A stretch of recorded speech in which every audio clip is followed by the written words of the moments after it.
I'm honored that Ashraf Ramallah sits on our board, as I am. Oscar Freisinger sits on our board, the Swiss parliamentarian who is responsible for the banning of the minarets in Switzerland. Wafa Sultan. Wafa was my favorite YouTube. I'm sure you've seen that infamous YouTube where she's debating on Arab TV. The only YouTube video that beat Wafa was my next speaker. My next speaker sits on our board as well, Dr. Mordechai Kedar. He is an academic, a scholar, but a fierce, original thinker on this subject. He's in the belly of the beast. He's in Israel, Bar-Ilan University. Dr. Mordechai Kedar co-authored with David Yerushalmi the 5-year study in the United States of mosques that determined over 80% were teaching and preaching and advancing jihad. Of course, no media covered this, but in my opinion, it is a front page story with what we know to be, what will be fatal consequences. Dr. Mordechai Kedar, would you come up and would you speak to our audience? Honored that you came all the way from Israel.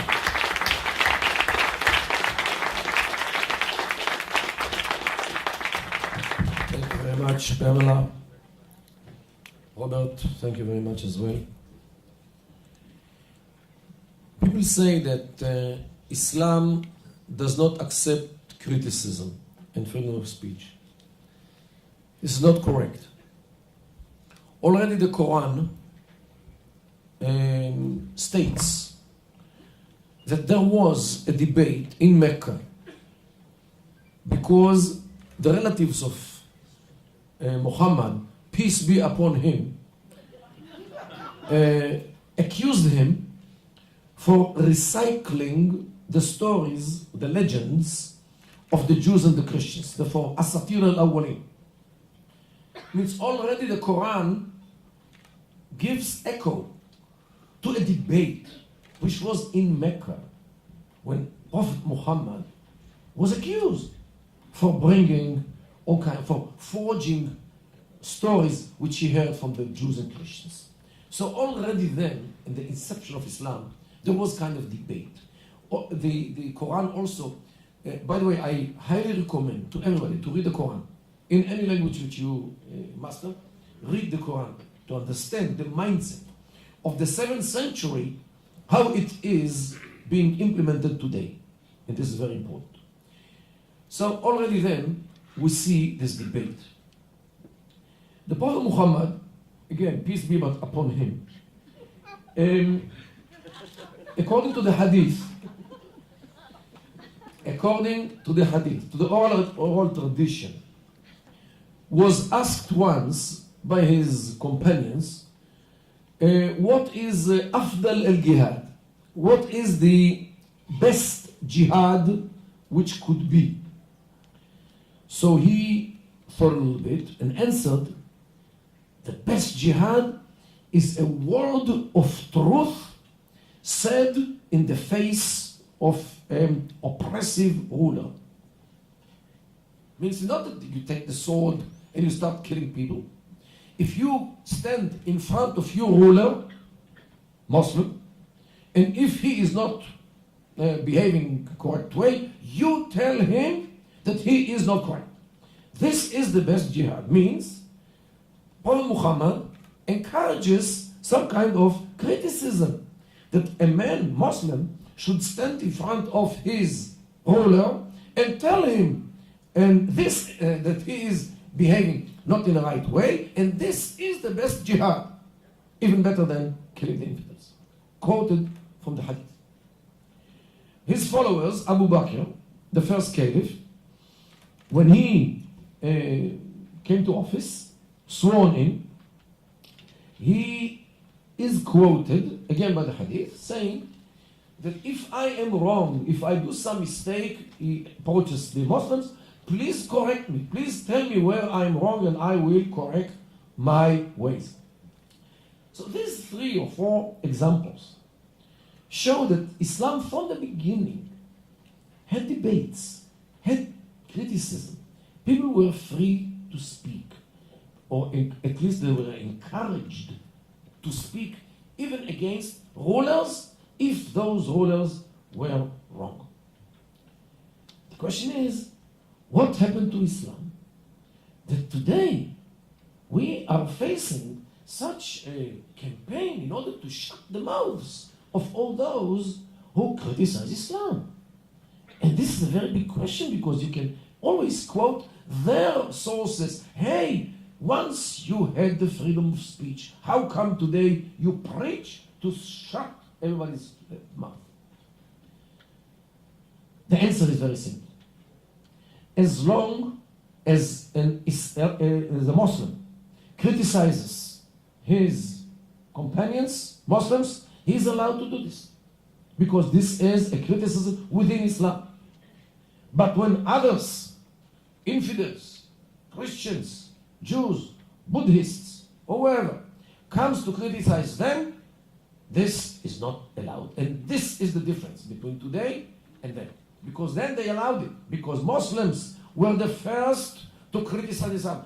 Ladies and gentlemen, at the end of the 2nd century of Islam, it was the 8th century CE, there was a giant literature by Islam which criticized the hadith, means the oral tradition, because many people were forging hadiths, concocting hadiths in order to promote all kinds of agenda, especially with a Sunni Shi'i rift. So every side forged oral tradition and that to the Prophet Muhammad because it enhanced its claim to power. So like 9 scholars, Islamic scholars, said and threw out to the garbage some 95% of the hadith because they know that this is forgery. Okay, so criticism, there is in Islam, they know what criticism is. But when it comes from within, not from others, they cannot tolerate any infidel, any Jew, any Christian, any Buddhist, and any other Hindu or whatever, to come and tell them that it is night and not day. If they say it is day and it is night. Not even that. Why? Because they are supreme. Al-Islam ya'lu wa la yu'la alayhi means Al-Islam is supreme and nothing is above Islam. Nobody has the right to tell them anything because we are all inferior to Islam. And this is what happens today when they feel, already for 14 centuries, that they feel that they are the rider and we are the horse and we should obey them and we should do whatever they like and we have no right to say anything, even if it's wrong.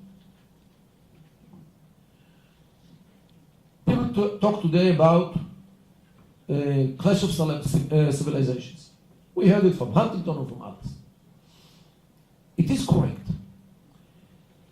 But it's not only this. It is a clash of values as well. Because one civilization believes in freedom, believes in freedom of speech, freedom of women, freedom of gays and lesbians, freedom of religion, freedom from religion, in spite that in God we trust, still we are free not to believe in Him, and freedom of assembly, and of course freedom of speech. The other culture, its values, it's denying the right of speech, the right of assembly, especially the rights of women and gays and lesbians, not to mention, and everything which we believe in as values, a set of values which are the cornerstone of modern societies, are denied in those societies on the other side. And this is the real clash. It's not about the civilization, it's about the values in which we believe all. And the question is, how can these two sets of values live together in one environment? Some would say multiculturalism. Okay, everybody knows today that in Europe it is a total failure. It cannot exist. Because if I can have only one wife and get from the government for 3 or 4 kids which we have, and on the other side of the street there's somebody with 18 wives, 4 are full right wives and 14 are concubines or mistresses, and everyone has annual menstruation, all those women. So the government actually pays for this. Guys, polygamy is forbidden. How can in one street live two families, one with obeying the law which bans polygamy, and the other side of the street didn't hear about the ban on polygamy? It cannot live together. This is not multiculturalism. This is mayhem. This is lawlessness. This is the end of any state which believes in one law to everybody. It cannot.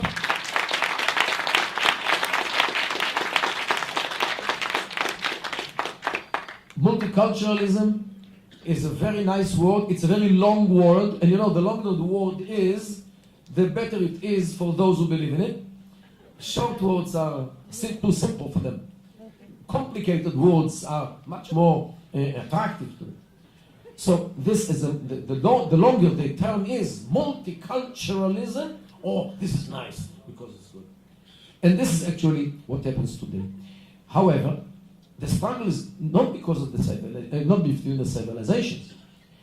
There are unfortunately those within us who believe in the same set of values which they believe.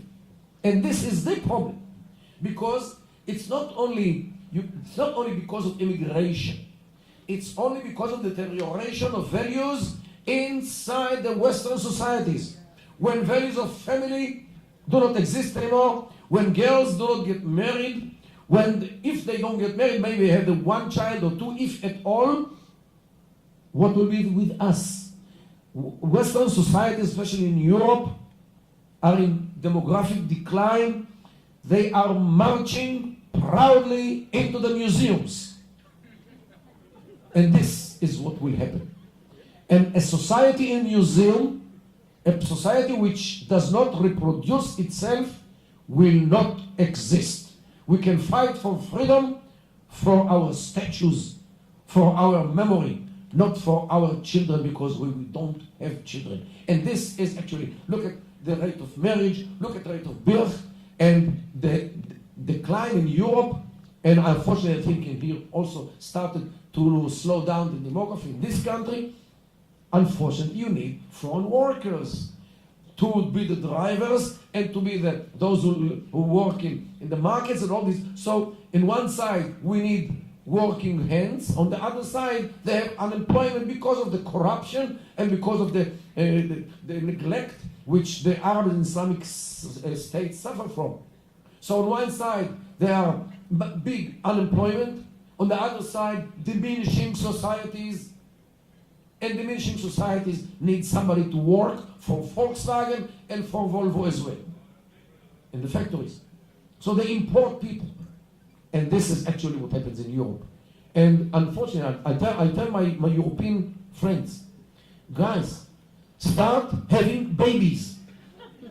Because otherwise, there will not be a future to Europe. And you know, it's very easy to blame the Muslims. It's very easy because they are there, and they are multiplying. Somebody said rats. They are immigrating in big numbers, and there's 18 wives and all this. You're right. It's correct. I don't deny it. But what happens on the other side? What happens on the other side? Whenever there is some kind of problem with demography, I always say, okay, what are the others doing? Don't people in Europe know how to make babies? Do we have to, or somebody has to come and teach them? Everybody knows how to do babies, how to make babies. So it's not a matter of how to do, it's a matter of whether to do. And when I see Muslims and Arabs or whatever are multiplying and everybody shouts about this, I always ask the others, what did you do for your demography in order to increase your demography? So you don't need them in such numbers. You don't need foreign workers. You don't need them in your society in order to preserve your society, so your society does not march into the museum. I don't hear any answer. Because freedom is also freedom of women not to bring children to the world. And this is actually something which we as Western societies have to check. What happened to our willingness to survive? Because a society which projects the idea that women, what can I do? Men cannot bring children to the world. tried, I could. I'm not Schwarzenegger. But it's the women. What can I do? This is how nature works. If women go today in Europe in feeling that they do not need children, something went wrong with Western values. We can blame the Muslims, but we should always also look at the mirror to ask ourselves what we did in order to preserve our societies, our values, by ourselves and not by immigration of others who will come to sell in the grocery store across the street.